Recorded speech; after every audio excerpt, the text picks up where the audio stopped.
Welcome everyone. Today is a very special recipe. My good friend Sheila is here. And we have been friends for over 25 years, right? That's right. I can't believe it. And we are making your famous, delicious tuna rolls, cutlets rather. Sheila, you want to run us through the ingredients? So we've got, simple recipe really, Ritu. Potatoes. It's potatoes, your basic tuna, canned tuna. You've got breadcrumbs, and then you've got onions, you've got green chilies, and you've got curry leaves, and then spices. I know it really is a favorite, both with Exactly. your family and mine. Yeah.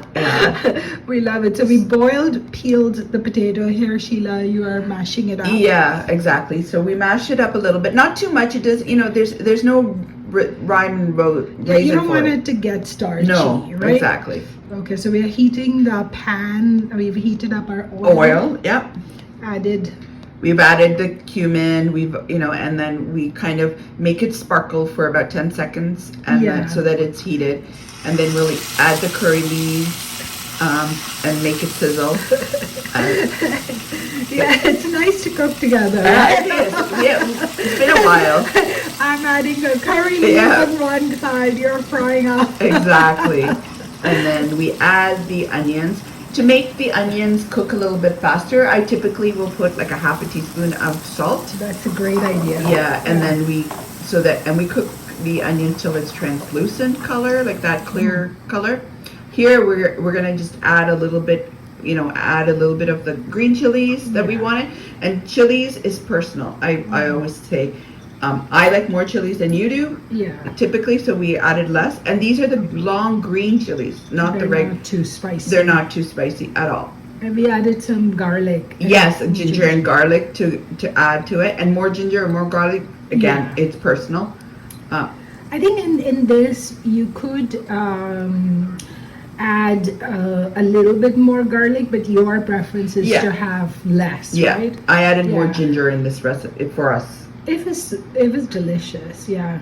I mean, again, it's it's your personal preference. Yeah. But now you're adding the powder. Yeah. So now I'm adding the spices. So we've added chili powder. We've added coriander powder, turmeric.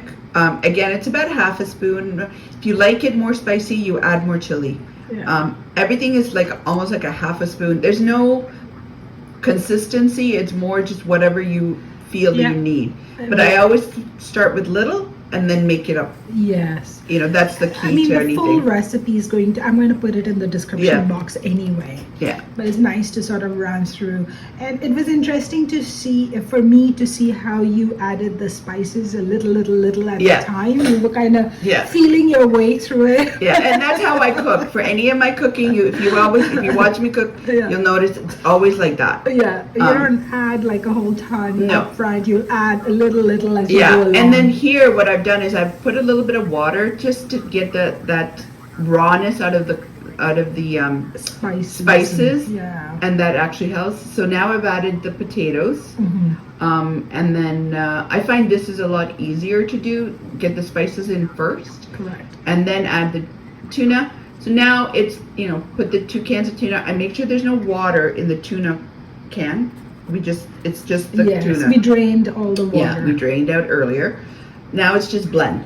Now it's blending everything together, seeing the consistency to make sure that it's exactly how I want it, and so now you'll notice that I'll add some more spices as and when. Now here, when I added the tuna, I can actually substitute. Yes. Any other minced meat that you want to add, you can add it.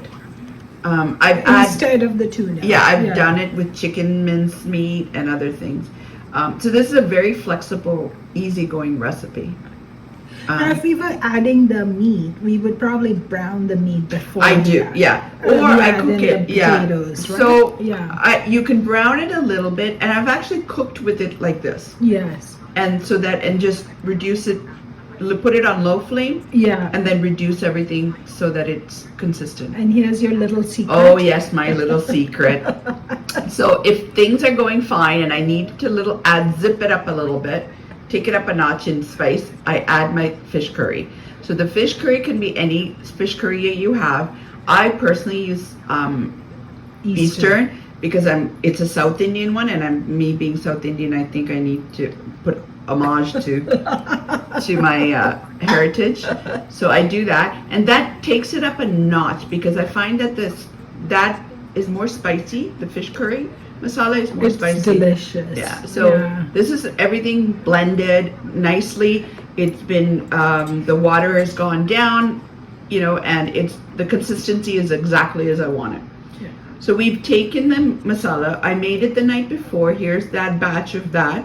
I wear gloves typically because I don't like the smell of things on my fingers, and I just got my nails done. Sorry, all you girls will understand. She's so weird.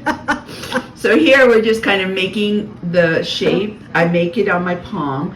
If you want to use another way to do this is to take a scooper, your ice cream scooper, and you can do the same thing. Dip it in white egg white.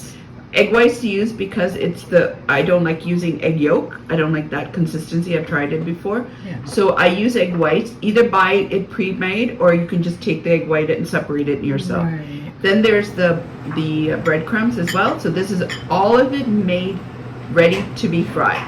Right. So now the next step in this process, fry the cutlets. So we got the pan heating. We added more oil than I've ever used in any other recipe. Yeah, I know, but we have no choice, right? If you want, I'll try it. I'll let you know what happens if I try it on an air fryer. Yes. Yeah, this would be a good one for the air fryer. Yeah. I don't have an air fryer. I do. I will try it. Okay. So we cook it for about 2 to 3 minutes on each side. So it's nice and brown and crisp. Yeah, so I like it. This is almost like a reddish brown. Yeah. I typically can make it even darker. Oh yeah? Yeah, I sometimes I just make it longer. But then there's the other side of that, it absorbs more oil, right? Yes. No, so this was delicious. I mean, it continues to cook and crisp even afterwards. Exactly. So it's nice and crisp on the outside, and it was so moist and tasty on the inside. And here is Sheila sort of taking off all the excess oil as much as possible. But it's a cutlet. You have to have. I served it with some green chutney. It was so delicious. Yeah, it actually turned out really well. Yes. So. Rohit had a few when he came back, didn't he? Thank you so much, Sheila, for joining me on my channel today and sharing your famous tuna cutlets recipe with everyone. Thank you. Enjoy.